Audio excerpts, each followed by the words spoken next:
Oke, market kelihatannya harusnya tenang tanpa ada pergerakan ataupun sentimen penggerak karena tadi malam pun tidak ada data ekonomi. Tapi kebetulan yang terlihat adalah sebaliknya. Dolar kembali mengalami penguatan dan itu akhirnya menekan kepada emas. Bahkan sampai hari ini, sampai siang ini, kita sempat melihat harga emas turun sampai level 3120. Kira-kira apakah ini akan memberikan kejutan berikutnya atau justru retail sales ataupun bahkan pidato Powell akan membalikan keadaan? Ini dia ulasannya. So, faktor penggerak market bagi saya sebetulnya tidak ada penggerak market sama sekali yang signifikan tadi malam. Tapi oke, kita bahas saja seperti ini. Dari hasil pertemuan ataupun tour yang dilakukan oleh Trump ke Timur Tengah, dia ketemu dengan beberapa petinggi dari Arab Saudi, Qatar, dan juga termasuk dari Uni Emirat Arab. Satu hal yang pasti itu adalah jalinan kerjasama atau memperluas jalinan kerjasama kepada Timur Tengah, di mana waktu era Biden terjadi perlambatan ataupun ya persinggungan ya terkait dengan kebijakan yang diutus, yaitu kaitannya dengan melarang atau membatasi ekspor chip ke Timur Tengah.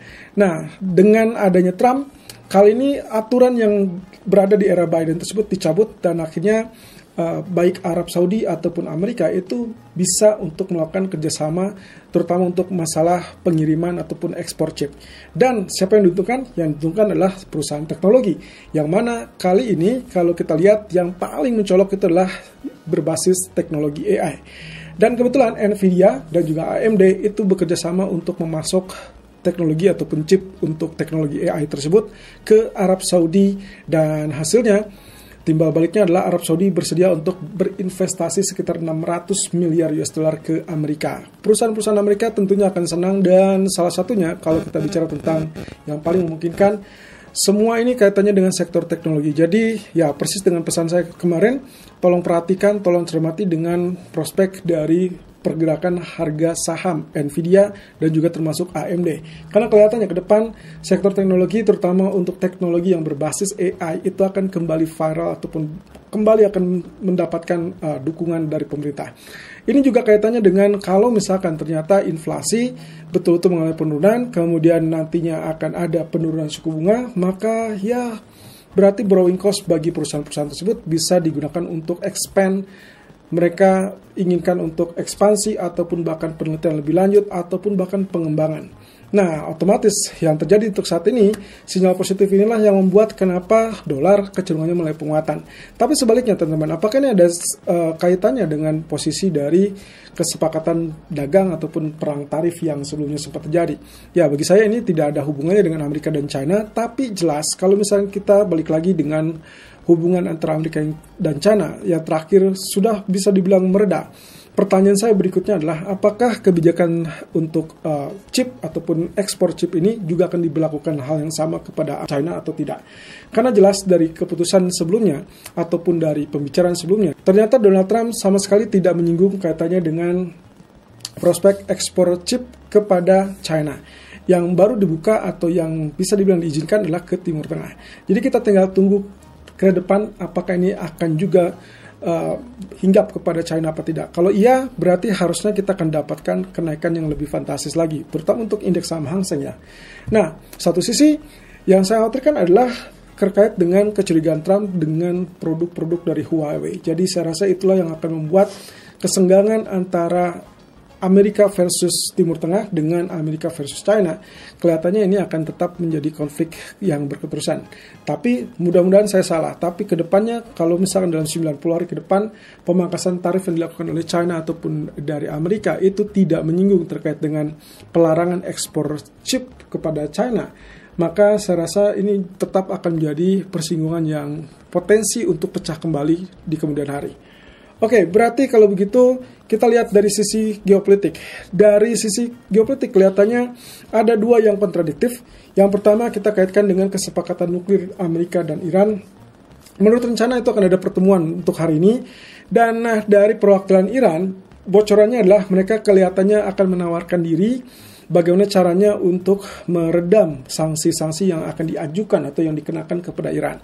Nah, salah satu rumor yang sangat-sangat kompeten untuk dipertimbangkan ke depan adalah kaitannya dengan bahwa Iran itu bersedia untuk menghentikan program pengayaan uranium yang kita ketahui itu adalah bahan ataupun material untuk pengayaan terkait dengan nuklir ya. Nah, ini dengan catatan mereka akan melakukan itu kalau misalkan ternyata sanksi-sanksi tersebut dicabut secara keseluruhan. Dampaknya seperti apa sih? Dampaknya kita sudah sempat singgung dalam 1 minggu terakhir. Kalau misalkan ternyata terjadi kesepakatan ini, maka program nuklir Iran dihentikan, kemudian sanksi dicabut, maka Iran secara tidak langsung itu akan memberikan, ya kurang lebih mungkin memasarkan kembali minyaknya ke pasar dunia. Dan itu berarti pasokan minyak itu akan melempah. Dan kalau misalkan pasokannya melimpah, sementara tingkat permintaan masih relatif lebih rendah, maka kemungkinan itu akan menekan harga minyak mentah dunia. Dan ini adalah siasat dari Trump, seperti yang kemarin kita sempat singgung. Termasuk juga sebetulnya dari pertemuan Arab Saudi dan Amerika. Ada hal di balik pertemuan yang menghasilkan investasi Arab Saudi yang cukup besar tersebut ke Amerika, yaitu kaitannya dengan kemungkinan Trump mencoba mengambil hati Arab Saudi sehingga nantinya ke depannya mungkin akan terjalin kerjasama untuk Arab Saudi setidaknya memasok lebih banyak terkait dengan kuota produksi minyak. Kalau itu terjadi, maka bisa terbayang harga minyak kemungkinan akan relatif turun. Dan sampai saat ini dia turun ke level 61 karena ada antisipasi kalau misalkan Iran betul-betul dicabut sanksinya, akhirnya ada kesepakatan bahwa nuklir akan berhenti ya, atau program nuklir dari Iran itu akan berhenti, sehingga akhirnya ke depan mungkin ini akan menjadikan pasokan yang melimpah. Oke, di sisi lain kontradiksinya adalah nasib Rusia Ukraina kelihatannya masih belum jelas, masih terkatung-katung. Walaupun ya dalam 1 minggu terakhir saya sempat membaca bahwa Trump sebetulnya sangat menginginkan dengan Rusia Ukraina langsung duduk bersama one on one, yaitu pertemuan antara Vladimir Putin dengan Zelensky. Nah masalahnya awalnya Vladimir Putin lah yang mengusulkan ini. Seingat saya 2 bulan lalu dia sempat mengatakan bisa ataupun mau dikonfrontir dengan Zelensky. Nah tapi kondisi yang terbaru adalah justru Vladimir Putin kelihatannya menolak untuk bertemu one on one. Saya tidak tahu, belum dapat informasi lebih lanjut, tapi kelihatannya ini kaitannya dengan apa yang terjadi beberapa waktu sebelumnya.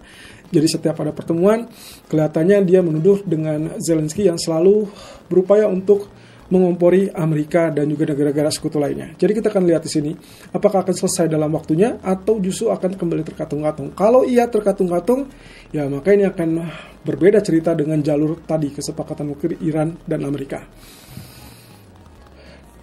Nah, sementara itu terkait dengan data inflasi kemarin atau 2 hari yang lalu, kita dapatkan pesan yang bisa dibilang ini agak sedikit memberikan efek meredam dari optimisme pasar kemarin ya.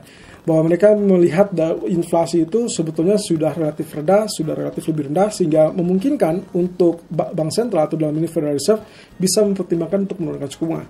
Tapi ternyata Austan Goolsbee memiliki pandangan lain, dan saya rasa dari beberapa kali pernyataan ini, ya bisa dibilang cukup mewakili lah dari mayoritas suara yang berada di Federal Reserve. Jadi menurut Goolsbee, kelihatannya inflasi itu butuh waktu, jadi tidak bisa menyimpulkan dengan satu titik data kemarin, tiba-tiba disimpulkan bahwa tidak ada pengaruh dari kebijakan tarif. Dan yang perlu diingat adalah, kata Goolsbee, beberapa bagian dari inflasi April kemungkinan mengalami lagging atau ketertinggalan, sehingga kita tidak bisa melihat itu sebagai realistis ataupun ya fakta sebenarnya dari data. Jadi menurut dia, Fed masih tetap akan menahan diri dan kemudian masih menunggu lebih banyak data ataupun informasi yang lebih masuk lagi.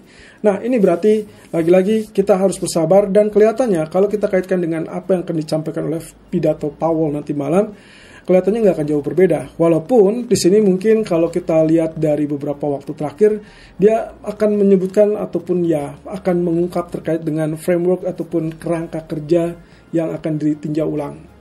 Nah, pada catatan ini, sebetulnya dalam 2 atau 5 tahun terakhir, setiap ada framework review ini, Powell selalu memberikan indikasi bahwa dia siap dikritik, siap menampung ataupun bahkan menerima ide ataupun bahkan ya masukan ya yang relatif berbeda dari sisi lain, yang mungkin juga nantinya akan berujung kepada peninjauan ulang kaitannya dengan kebijakan dari bank sentral. Ya, apapun itu teman-teman, selama dia tidak merespon ataupun ya katakanlah memberikan isyarat tentang perubahan sikap kebijakan moneter, saya rasa ujung-ujungnya akan tetap sama.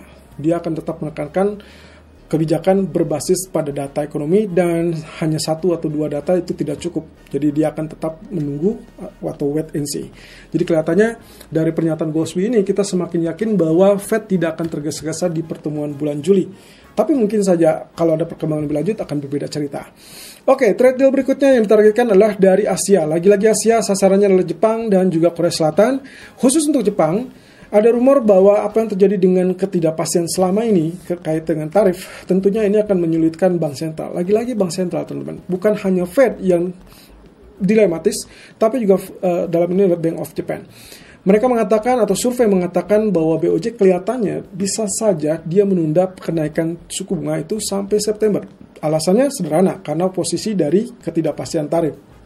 Ya, ini kaitannya bukan masalah deal or no deal-nya, teman-teman, tapi secara prinsip tarif itu tetap berlaku. Tarif dasar 10% tetap berlaku. Tinggal pertanyaannya adalah apakah itu akan diserap oleh market secara keseluruhan, atau justru nantinya kita akan dapat kejutan persis dengan apa yang dikatakan oleh Powell dan kawan-kawan, bahwa itu akan mengakibatkan adanya lonjakan inflasi, dan seberapa besar itu yang masih tetap dicari tahu oleh bank sentral. Nah, jadi pada prinsipnya kalau emang ini jadi trade deal, ya saya rasa yang akan terjadi adalah pasar saham atau indeks saham secara keseluruhan akan mulai kenaikan kembali. Nah, di sisi lain, untuk ekonomi kalender untuk pagi ini ataupun siang ini, kita sudah lihat GBP ataupun untuk pound sterling sendiri, data GDP dari Inggris ternyata relatif lebih bagus ya, 0,2% untuk basis bulanan. Itu walaupun turun dari basis sebelumnya ya, atau previousnya 0,5%. Kemudian data kuartalnya itu berada di 0,7%, naik dari 0,1%, which is good ya. Dan juga basis tahunan ada di 1,3, sedikit lebih tinggi, tapi secara overall atau keseluruhannya dia berada di bawah previous 1,5. Oke, secara agregat, kalau kita hanya melihat compare dengan aktual, of course ini harusnya menunjukkan pound sterling akan mengalami kenaikan. Tapi kalau kita compare dari previous ke periode yang sekarang atau aktualnya, saya bilang mungkin ini basis bulanan ataupun basis tahunan itu akan menahan kenaikan dari pound sterling. Jadi hati-hati, pound sterling kemungkinan kenaikannya hanya bersifat sementara. Apalagi nanti malam kita akan dapatkan data Amerika, termasuk juga mungkin nasib dari US dollarnya sendiri seperti apa. Kalau misalkan katakanlah data Amerikanya relatif lebih jelek dan membuat dolar melemah, maka masih ada harapan untuk pound sterling kembali naik. Dan di sore hari juga kita juga akan mengamati GDP dari zona Eropa. Kelihatannya datanya masih relatif stabil ya, dan tidak diharapkan ada penurunan. Tapi kalau iya, berarti siap-siap untuk kembali melakukan sell untuk euro. Nah, ini dia data untuk nanti malam yang akan dicermati adalah ada PPI, inflasi dari sisi produsen, kemudian initial jobs claim, lalu kemudian indeks manufaktur dari New York Empire State, dan juga Philadelphia Fed, dan terakhir adalah retail sales. Dari beberapa data ekonomi tersebut, saya rasa yang perlu kita tinjau adalah PPI, terutama untuk masalah PPI basis bulanan, berarti kita akan bicara tentang kemungkinan ada penurunan ataupun kenaikan, lebih tepatnya dari minus 0,4 menjadi 0,2%. Kalau itu naik, saya rasa balik lagi nih. Selama itu tidak naik lebih tinggi dari 0,2, saya rasa kenaikan dolarnya akan sudah relatif diserap oleh market, artinya sudah diantisipasi, dan itu yang terjadi pada penurunan hari ini. Tapi malam hari hati-hati, kemungkinan kalau ini sudah dianggap diantisipasi, kemungkinan dia akan rebound. Ya, lalu kemudian untuk retail sales-nya sendiri, perkiraannya adalah turun dari 1,4 menjadi 0% dan juga 0,4 jadi 0,3%. Oke, berarti dengan demikian keseluruhannya mix. Tapi yang kita butuhkan adalah kalau misalkan data-data ini tetap sesuai ekspektasi atau bahkan lebih rendah, maka hati-hati market kemungkinan berbalik di malam hari. Termasuk pidato Powell yang perlu kita perhatikan dan cermati nanti malam.